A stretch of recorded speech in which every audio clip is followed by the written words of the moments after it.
ex parte meeting. We just can't label an ex parte. This is what I'm concerned with. There's a lot of confusion and I think misunderstanding of this immunity.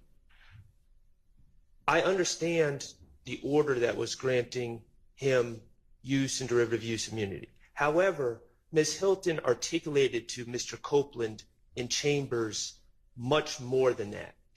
For instance, my understanding of law, and Your Honor, I know that you've dealt with these issues more than me, the statute of limitations is not what we normally think it to be. It's not from the date of the offense. It's told if there's no evidence of who committed the offense. Mm-hmm. That's one, the perpetrator has to be known. So Ms. Hilton said, for instance, we'll use the barbershop shooting. Ms. Hilton said, oh, all this stuff is older than 4 years, so you can never be prosecuted. He could be prosecuted for the barbershop shooting. But here's the thing. They would just have to put a tolling provision. That's not relevant either, because it is not the fact that the statute of limitations may or may not have run that prevents the state from prosecuting him for something he wants to get on the stand and confess to. It is the grant of immunity that prevents that. So regardless of the correctness or incorrectness of statute of limitations comments, they cannot use anything he gets on the stand and confesses to because they granted him immunity, or the court has granted him immunity. But in my mind, here's the difference. The state has made a deal with the, quote unquote, I'm not calling the man the devil, but that's the saying. And there's a difference between them saying, oh, we're giving you use and derivative use immunity versus them saying, we will absolutely not prosecute you. They have basically, I don't know if they checked with Rich Homie Kwan's father, but they've basically given this man carte blanche to never be prosecuted for anything he says. And if I was representing Kenneth Copeland later on and they indicted him for something like this, I would say, y'all must be crazy. Y'all got in the back room and told this man, you guys are never prosecuting him. So they've done more than giving him use immunity. They've given him blanket immunity for everything. And that, to me, is fertile ground for impeachment and cross-examination. And I think the jury needs to know they want Jeffrey Williams, they want Shannon Stillwell, they want these people so bad that they gave Mr. Copeland just full reign to run around Atlanta, do all these things, and as long as you get up on the stand, we're never going to prosecute you. And I think that's relevant. Okay, well, they didn't give him full reign to go do things he hasn't done yet. So, I mean, let's not get too far afield with this. Well, you may explore any kind of interest he might have in testifying in a way that might be beneficial to the state, although I don't think that's happened anyway, because you could explore bias. You're entitled to do that, but we're not getting, this is not a trial about how the state handled Mr. Copeland or how Judge Glanville handled Mr. Copeland. This is a trial about whether these defendants, whether the state can prove that these defendants committed the acts that they allege them to have committed. And if you want, again, you also, all of you all are welcome if you want to give me a list of questions that that you believe should be able to be asked. I can look at them. Very well, Your Honor. All right. Go ahead, Mr. I just want to raise something. Sure. While you hopefully reconsider. The Atkins, I was going to exclude him, but I think he did it too. They ask witnesses, to my knowledge, without any basis, well, you're testifying this way, but have you ever had to testify before in front of Mr. Williams? When you were giving your statements, was Mr. Williams present? And then they did it with everybody. Was Mr. Huey present? Right. I've objected every time.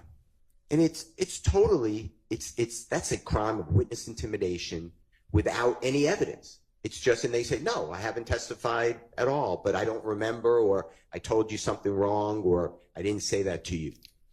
I want to do now and show what the state is doing to witnesses. And I'm telling you, Your Honor, when Mr. Zachary comes, and I brought this up earlier in a pretrial meeting, my understanding is that Ms. Love had him served, he being Mr. Zachary, served with a subpoena. Okay. It's a trial subpoena from what I was told. Ricky Richardson was his lawyer at that time. Ms. Love ordered Mr. Zachary the day before to drive from Augusta, Georgia, miss his job, to her office because she said if he doesn't come, Judge Glanville will lock him up. There was no trial going on. This in 2023, we were doing jury selection. I heard about that, so I raised it to Judge Glanville. This is abuse of power. You don't order somebody to come to your office with the hammer of the judge going to lock you up. Judge Glanville said, put on your evidence. He gave me an opportunity. Everybody said they didn't want to testify, so I didn't call anybody. Ricky Richards, I didn't call anybody, so I forfeited the motion. But my point is to say that, somehow there's witness intimidation from Mr. Williams et al. I want to show what's really going on, and that ex parte meeting helps illustrate it. I will also ask Mr. Zachary, because I'm confident he'll know. It was not attorney-client privilege because it didn't just come from Mr. Richardson. He told me you can also speak with Mr. Zachary with Mr. Richardson, and he'll tell you the same. That's all we spoke about, coming to court. And he did come to the courthouse. I'm told that his father met him there too. This could be wrong because I'm not there. And then his father said, the law, there's no trial going on, my son's leaving. So there was no conversation. Okay. But my point is, this is not an isolated incident, and I'd like you to just allow the truth to flow. I'm not going to hurt Judge Glanville. I'm just going to state what was said. That's it. And it's really the impact, like you said, on Mr. Copeland. All right. Thank you. Sure. Do you want to wait and see what Mr. Weinstein has to say first? Okay. Briefly, Your Honor.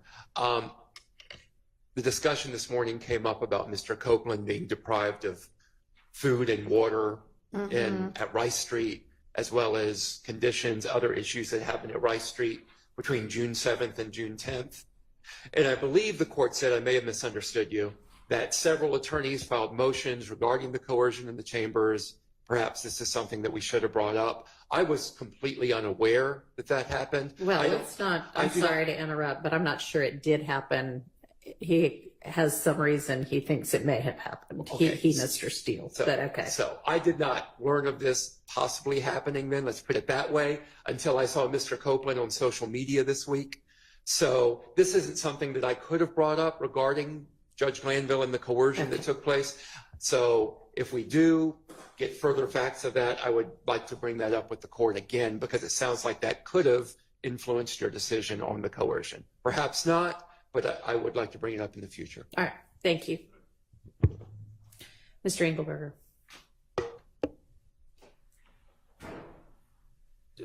Yes, Judge. I'm a little late to the party, obviously. When we're talking about privileged communications, I understand there may have been a hearing about what was said to or discussed between him and his other lawyer, but as it relates to any communications between my client and I as of August